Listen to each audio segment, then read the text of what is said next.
రాష్ట్ర విభజన సమస్యలతో పాటు బనకచెర్ల ప్రాజెక్టు కోసం పార్లమెంట్లో చర్చిస్తామని జనసేన ఎంపీ బాలశౌరి అన్నారు.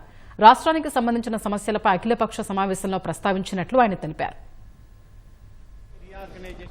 ప్రకారంగా ఇంకా మనకి రావాల్సినటువంటి ఏదైతే ఉన్నాయో అవన్నీ పార్లమెంట్ లో డిస్కషన్ పెట్టి ఆంధ్రప్రదేశ్ కి రావాల్సినటువంటి లైక్ స్టీల్ ప్లాంట్ విషయంలో అయితేనేవ్వండి, ఒక పోర్ట్ కి ఫైనాన్షియల్ సపోర్ట్ చేసే విషయంలో అయితేనేవ్వండి, పోలవరం ప్రాజెక్టుకి సంబంధించినటువంటిది మొత్తం కేంద్ర ప్రభుత్వమే భరాయించి త్వరగా పూర్తి చేసేటువంటి విషయం అయితేనేవ్వండి, ఇవన్నీ మాట్లాడటం జరిగింది.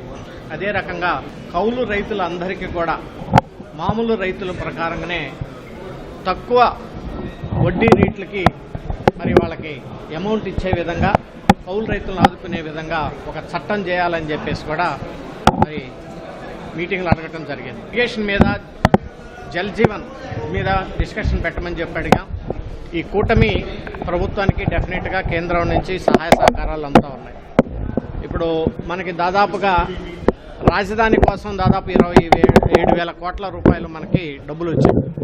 సో హట్కో నుంచి అయితేనేవ్వండి, వరల్డ్ బ్యాంక్ నుంచి అయితేనేవ్వండి. సో 27,000 కోట్ల రూపాయలతోటి పనులు కూడా ప్రారంభోత్సవం చేస్తూ ఉన్నారు. సో దీనితో పాటుగా మేము నెక్స్ట్ పార్లమెంట్లో మాట్లాడబోయే ప్రధాన అంశం ఏమిటంటే బనకచెర్ల ప్రాజెక్ట్, గోదావరి వాటర్ని కృష్ణాకి తరలించి రాష్ట్రం మొత్తం కూడా ఎక్కడా నీటి ఎద్దటి లేకుండా చేయాలనేటువంటి విషయం మీద మాట్లాడతాం.